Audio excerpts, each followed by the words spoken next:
Yo. Yeah, Jack, are you frozen? Sam, are you there? Yeah, Jack, are you frozen? Sam, are you there? Yeah, Jack, are you frozen? Sam, are you there? What are we even doing here? Yo, Wi-Fi flagging, but they holding it down. How about them J-era Maz ballers running Beantown? They say these guys are ridiculous, yet probably true. Like the 23 Celtics, they got a deep crew. Pregame Papa trying to make some bank. Professor Pete repping Latvia, KP the thing. RJ's on the email, taking fools to college. Joey, Matt, Timo, Robin, let's acknowledge. What are we even doing here? We're taking the crown. Checking Sam, talking Celtics and breaking it down. Competition can't keep up, they're starting to frown. What are we even doing here? In the garden, fighting for a quiet spot. Jack's taking notes while the crowd gets hot. Irate, insightful, not a diplomat. Sam's got a long list and it's just for rats. Rat list your Wi-Fi, rat list your dog. Rat list Bronny, rat list LeBron. Rat list the traffic, rat list the song. Rat list that's getting too long. What are we even doing here? We're taking the crown. Checking Sam, talking Celtics and breaking it down. Competition can't keep up, they're starting to frown. What are we even doing here? Might think they're chill, but don't get it twisted. They're not just hustling, they're highly gifted. Still new to the scene and making their mark. It's a humble beginning, it's a hero's arc. Sam's keeping it real with the Starkey vibe, but he's all in with Jack when it's time to ride. Your ass hat in the chat, Jack says don't come back. He's got zero patience for nonsense attacks. What are we even doing here? We're taking the crown. Checking Sam, talking Celtics and breaking it down. Competition can't keep up, they're starting to frown. What are we even doing here? What are we even doing here? We're taking the crown. Jack and Sam talking Celtics and breaking it down. Competition can't keep up, they're starting to frown. What are we even doing here?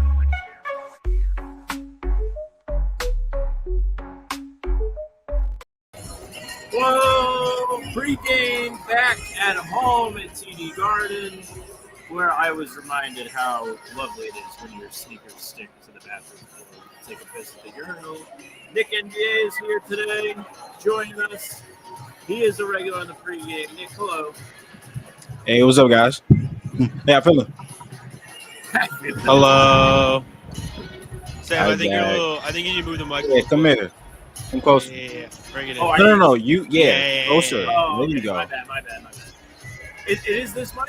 It's the right No. one? No, I need No, you to it be definitely closer to the mic. I think he has the wrong mic input. Ah. I think that's it. Because when you moved it closer, it didn't get. Sure as shit. There it is. Oh, shit. Okay, Okay. now, Hey. now put it where it was before. All right. Yeah. Okay, yeah, talk, please, sir. You can hear me now. I'm here. There you go. Okay. All right. How we doing? How y'all doing? How we doing? I'm good. How are you doing? I'm all. You guys straightened me out. Thank goodness. Apologize Yes, to sir. everybody. Yes, sir.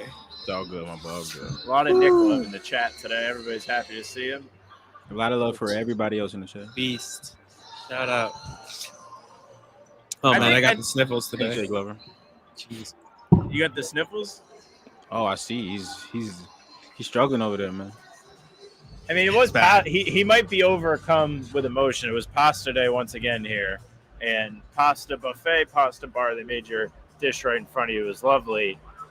Nick, you pointed it out to me on Twitter. This is a can't win situation today.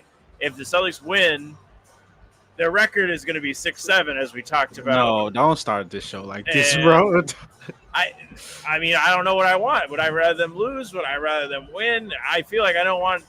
Are we going to have like an explosion of children in here today if like they win the game and they all get to do the thing? Listen, man. At this point, I don't know what I want. I don't know if I want kids to be upset or for the Celtics to win. So at this point, it's like oh my! I just accidentally did. I think it's I don't know yet, but I don't know if you guys had anything to start with, but Rock DZ said on Twitter, "What's up with the Joe comment on him and Josh?" I find it weird. So this is like, is this when I think somebody asked him about Josh playing like 8 minutes, and he was like, "It's only between me and Josh." What did y'all think of that? I didn't. It's Joe, so like he said weirder things. Yeah. But I want to see what y'all would said about that. I think Joe is. Yeah, I think Joe was in a bit of a. I think he was a little pissed last night, as you do when you have like that. So I think that was part of it. I also think he just doesn't like talking about that type of stuff in general. Like, I mean, Jamal Mosley after the Celtics beat the Magic was asked about why didn't you play this person instead of this person. He was just like, the turnovers were the problem. Like, why the fuck? Like, basically, like, why the fuck are we talking about lineups? Like, there's other things we're talking about. And so I don't think coaches like it when you ask like, why didn't this player play? Why did this? Like, the real question is like, was there something you saw from him, and why did Jordan give you better minutes? Like, I think it's just a matter of like, in that case, if you really want something out of him, it's almost like you have to goad him into giving him the answer, or like, and that's just not even worth it at that point. So I just think he didn't really want to talk about like, I didn't play him because Jordan was better. Like, that's not really something you can say, which is probably the real reason. But I think it was mixed. Like, he was a little bit pissed, and that's just not a question coaches need to answer probably. Yeah, I think it's just like also respectful if they did have a disagreement for him to be like, that's just between us, like, like we're working on it. I think there is something to. I saw a lot of people on Twitter saying it would have been nice to see Jordan Walsh and Minot share the floor against Philly, and I know you kind of been on this train, Nick, with like the agents of chaos really emphasizing raising the bar for the Celtics a little bit this year. When those guys are on the floor, it seems like good things happen for them. Hopefully Minot's back in the starting lineup today. It feels like that is what we should expect. They don't have it posted yet in the arena, but there was no discussion of it before the game for what it's worth. Like, it didn't seem like a lingering problem, and definitely like a little bit of an awkward moment, though. I think it was a good point. Yeah, I just like the wing position, or like that position. It seems like whoever just like plays the best will get that. So Ugo played against the Knicks, had a great game, and then he started the next game against the Pistons. And then Josh and I had like, he started for like the last 7 games and he's played great. And these last couple of games, he's been like coming down to earth a little bit, right? And then in that same time, Jordan Walsh has been going up. So I don't know. I wouldn't say Jordan's gonna start, but like I feel like that spot is really like up for grabs. And with Joe saying like, we're not gonna have a set rotation for the whole season.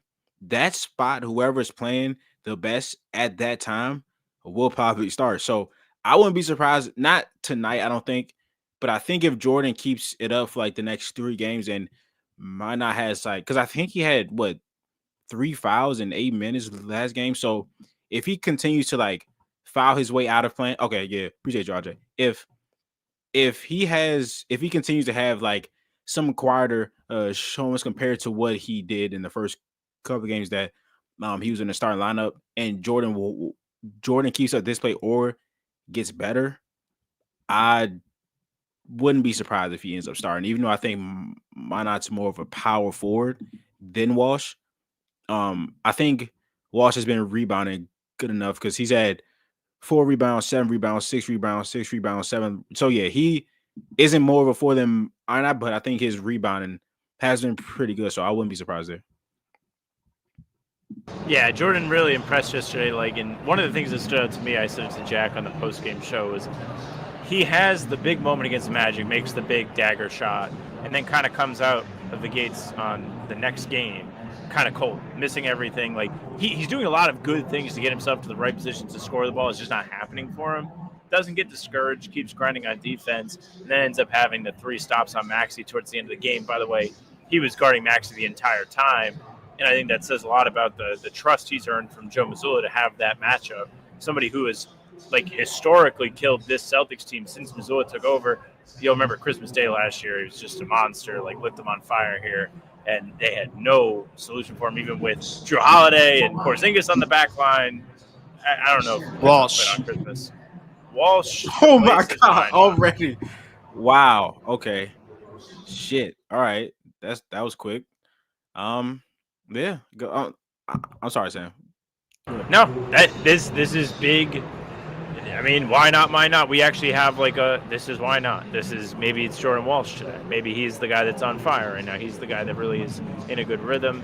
And that has been one of the more impressive things. Like, this is a guy that has been on the NBA bench for 2 seasons, doing a lot of watching, Yet he comes in for his first real extended time over these last 4 games, whatever it's been, and just he has his rhythm defensively. He's not making a lot of mistakes. Like the things that come with playing more minutes, it seems like he's got those in his back pocket right now. It's been super impressive. Nick, what has stood out to you in particular? You know, you're somebody that is a noticer, to say the very least. I think that your takes will be very, very insightful on this. Yeah, I've said this a couple of times where, like, of course, in preseason when Jordan Walsh has his injury, right, he's not getting as much time as like a Minot or like a Ugo, but his defense has always been good to great. Like I've always thought that, even in the preseason when he wasn't playing, I thought that he's defending pretty well. He just didn't show any level of comfort on the offensive side. There was no confidence there. He wasn't shooting good. He wasn't attacking closeouts at all. It was just get the ball, hold it for a second, and then pass it off. Of course, he's not a guy that's going to be shooting, but he needs to be able to do something. And I think that he's becoming more comfortable. I think he's shooting 47% from 3. Of course, he's not shooting a lot of threes, but he's actually being able to hit those. And then you're seeing him driving a lot more often than in these last couple of games. He had a couple nice drives against the Rockets, which I think that Rockets game where he played garbage time, I think that changed his whole season. Like, he was able to get 10 points. He got 10 shots himself. He had 2 threes, had 2 drives. He got blocked a couple times, but like just seeing him and him being able to play freely, I think that's helped him a lot. He's had a couple drives in these last couple of games. And yeah, you said that he started off cold in the 76ers game, but he was doing the right things on offense, you know what I'm saying? So and he talked a lot about that role player IQ thing during the offseason, and he's really been like emphasizing that as far as playing defense.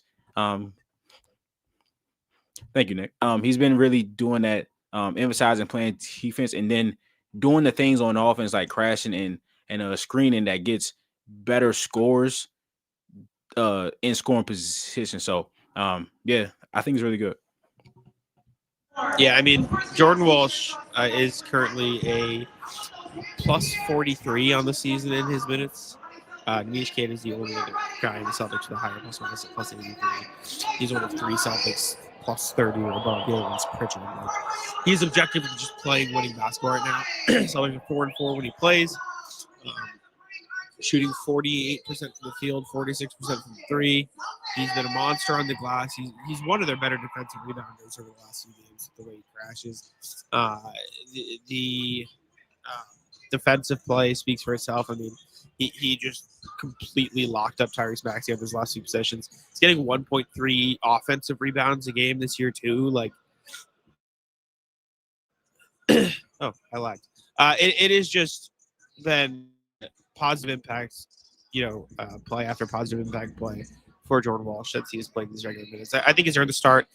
For what it's worth, I don't think that the Grizzlies are a particularly massive team, so I think you can get away with a Jordan Walsh guarding a Jaren, and honestly, maybe that's good for him. Give him that test. How will he do against one of those guys? And Jaren Jackson Jr. is not the type of guy to back him down to the post anyway, so if you're worried about his size, like I do think he'll be okay. So I'm interested. I think he earned it, and I think that's an important thing to do this season when we're trying to build up all these young guys. Like, if you play well enough, just know that there is potential for you to earn minutes, earn starting spots, earn stuff like that. And, I think this is a perfect example. Yeah, and just to build on your Maxey point, Greeny put out the matchup stats today. 26 possessions last night, allowed just 4 points on 1 of 9 from the field.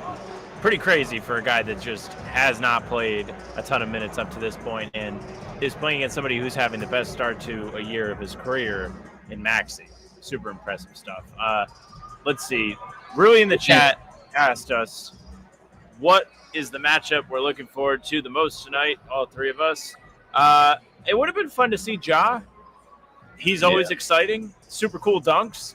I'm excited to see Cedric Howard. I don't really have like a matchup in particular I'm looking to see him go up against, but Cedric has been a really fun player so far through his first, 10 games. What are they, 12 games in? And going into the draft, he was like a really exciting prospect. He was rising up draft boards. People were getting wind of this guy who transferred around, started in D2 or D3, ended up at Washington State, and he was set to go to Duke if he didn't come into the draft this upcoming season.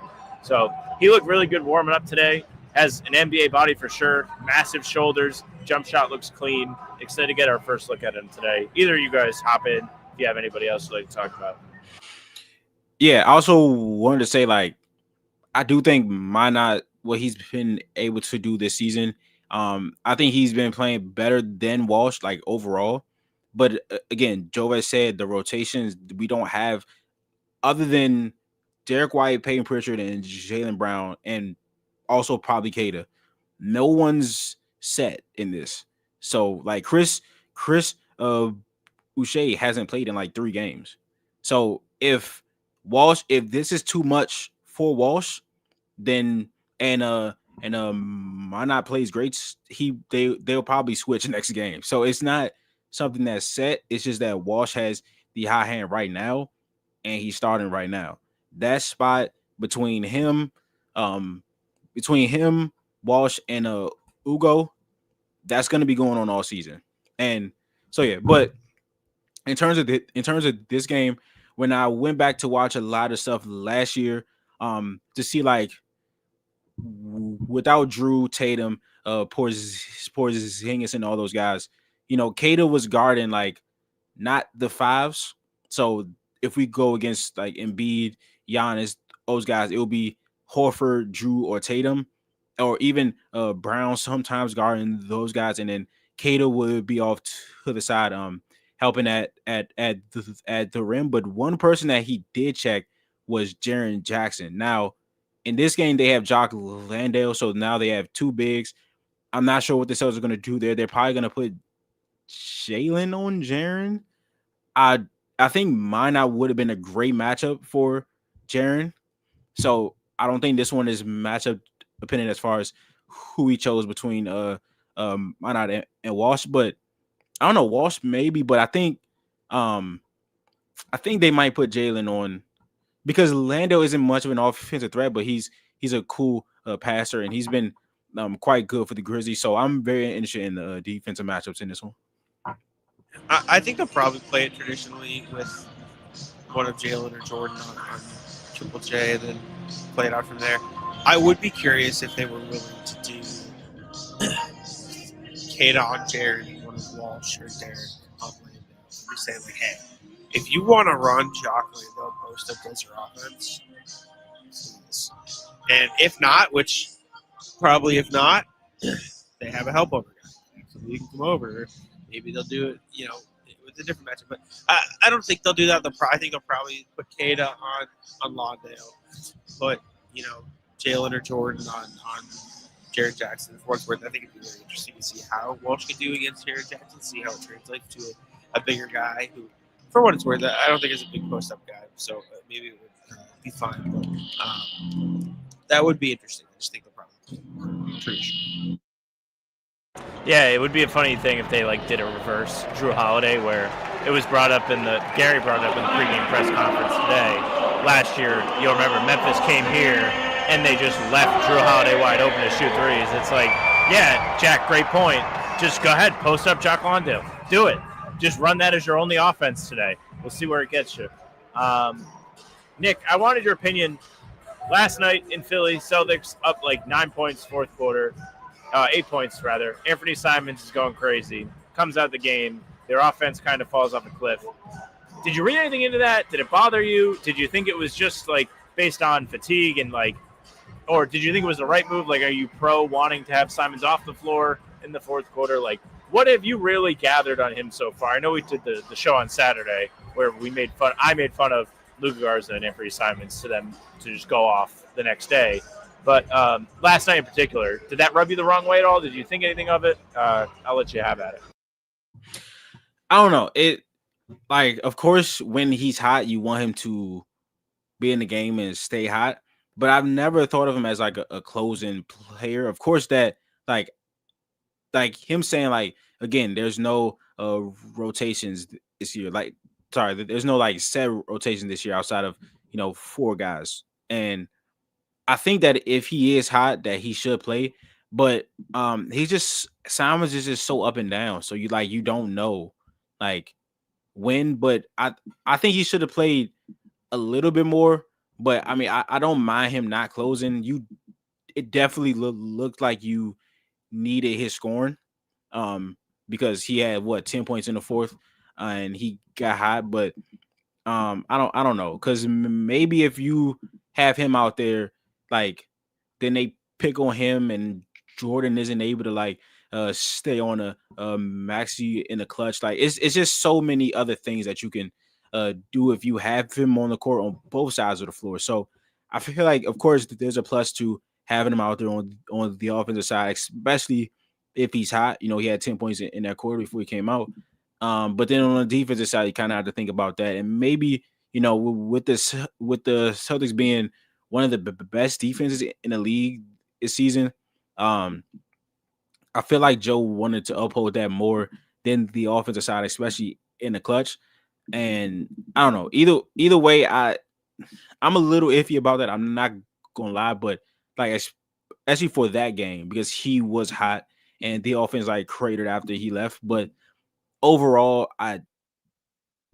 if he's hot, I guess if he's hot, he probably should stay in. But I don't think he should close all the way. He probably should get 1 or 2 more minutes to see if he can provide something for us. My thing is, like, even though Pritchard had a cold night, the gap between Simons and Pritchard offensively is just way smaller than the gap between Simons and Pritchard defensively. And all Tyrese Maxey possessions where Jordan Walsh played great defensively, did a good job clamping him up. They brought Neemias Queta up, or the center with Neemias Queta guarding him up to screen. If Anthony Simons was on the floor, I bet they would have just brought that guy to screen instead and gotten Anthony Simons and all of it's just really hard to have him on the floor when he is struggling on defense as much as he does. Because listen, like, again, I watched it in the what's it called in the Magic game when he was on that heater. Every possession down the floor, they gave up an open shot to the Magic because it's just a constant give and take. Yeah, I think it's a fair criticism. Like, I'm not going to argue you on that. I think you make a good point, and I think it's very valid. I don't think it would be fair to analyze his game without saying what needs to be said about his defense. With that being said, like, I felt like the air kind of came out the game yesterday when he came out of it, but like, it doesn't really matter. Like, they had a chance to win the game, as we talked about on the post-game pod. You can't really ask for much more than that. And it definitely was not the only thing that went wrong for them last night. Yeah. So, you just take your lumps and you move on. Rui will love this. Let's talk about it. Nimi. Nick, you tweeted about it last night. I commiserated with you. It feels like they just do not throw the ball to this man when he is open in the paint. And I want to say this, like, it's not just Nimi, but he's the one that's rolling a lot of times. Like, it's not even just on rolls. Like, guys will be I love Pritchard so much, but there have been multiple times in every single game where he's dead ass looking at somebody open and he just doesn't pass it. Now, there was one last game where Jordan Walsh got a dunk over Drummond, and like, Jordan Walsh was just in the paint doing this for 2 seconds, and he ended up passing it to Queta, but then he pointed for Queta to pass to Jordan, and it ended up being successful. But like, I think he saw that afterwards. Like, he saw that Jordan was open afterwards, and I think it's also not just him. Like, Jalen, of course, being the scorer that he is, he will miss somebody sometimes. Derek has done the best job out of those 3, but again, it's just not perfect. And I think, like, all of us talk about how, like, we miss Tatum. I think the bigs miss Tatum, like, severely. Like, even Garza, who, like, and somebody also said, hey, it's Queta, like, it's fine. But no, it's not fine, because he's at the rim. I'm not saying give it to Kata so he can create for everybody else. If he's under the rim, if he's rolling to the basket, this team is not a great offense. They're shooting worse than we thought they would be. They need all the easy baskets that they can get. And I remember having the same conversation when Rob was at his peak. And I'm just like, bro, throw the ball up. He's the best vertical. I'm not saying this is Kata, but Rob was the best vertical spacer in the league. And they just would he could have averaged 15 points easily if they just threw it up to him. Now, Kata can probably average 12 to 14 points if they hit not every single passing to somebody when they're open every single time isn't realistic. It's cool. But they miss him, Garza, Josh on the rolls so much, and they need easy points. This team needs easy points. If you're trying to win with less offensive talent than you had last year, you have to capitalize when you have easy points. There were so many times in the clutch where the Sixers are hedging super hard.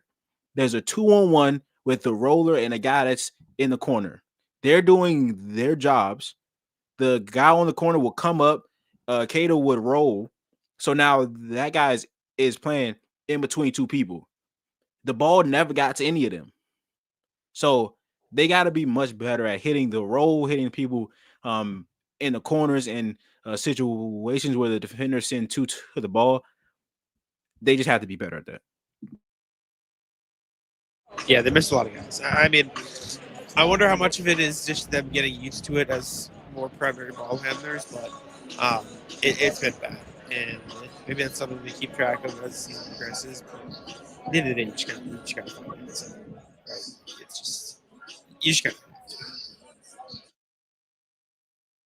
find it. Poor Nemi.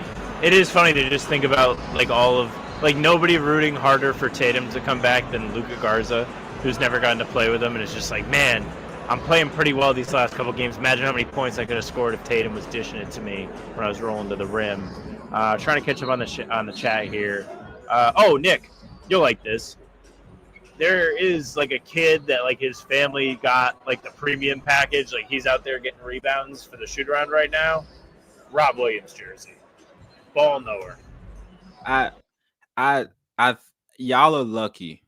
Everybody in this world is lucky that I was not doing player breakdowns when Rob when he was a Celtic, because I would have one every game. Guys, this is no exaggeration. This might sound crazy. Rob is my favorite player of all time.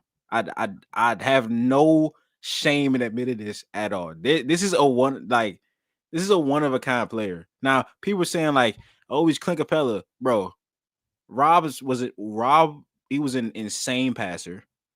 Rob at 6'9" had a 7'6" wingspan. He could switch. He was the best 3-point contester in the NBA. One of the best shot blockers. I don't want to go too much into this because I could talk all day about Rob. And Rob looked good now. So the next year, when him and Horford free agents, I'm just saying, but Nick Lee tried to change Rob Williams, but I already took it. Come on, bro. Come on. He was in the way. But nah, man. Rob was a beast, bro. And Sam. Jesus. Okay. He's so good. Yeah, Sam like that. I think he's trying to come back right here. So, welcome back. You're back, brother. I was so bummed to lag out during the Rob talk. I was enjoying it so much. It's okay, man. Rob. Yeah, it might be that time, brother. But nah, Rob was just such a unique player. It was just, I'm so sad that there are players in this league that have healthy careers, and he's one that just hasn't. But he does look good. He does look good up in Portland right now. He hit a 3 last night, and it looked pure. You know what I'm saying? So I would never question out a Rob return to the Garden. Oh yes. All right. Well, we got a couple minutes left until the game. You can wrap there. Anything you want to plug, Nick, before you get out of here? everyone, I said it last pod. Those parquet plays articles are so sick. I know I texted you. I say it too. Genuinely, so good. Yeah, that took some time. So I appreciate everybody that tapped in after that. But nah, I don't have anything to plug right now. Let's go C's. Thank you guys as always for having me on. Thanks for coming. All right, we'll wrap it there. Here we go. Eddie's going to drum me out. Here's Joe. Goodbye. I just got 3 things to say. God bless our troops. God bless America. And gentlemen, start your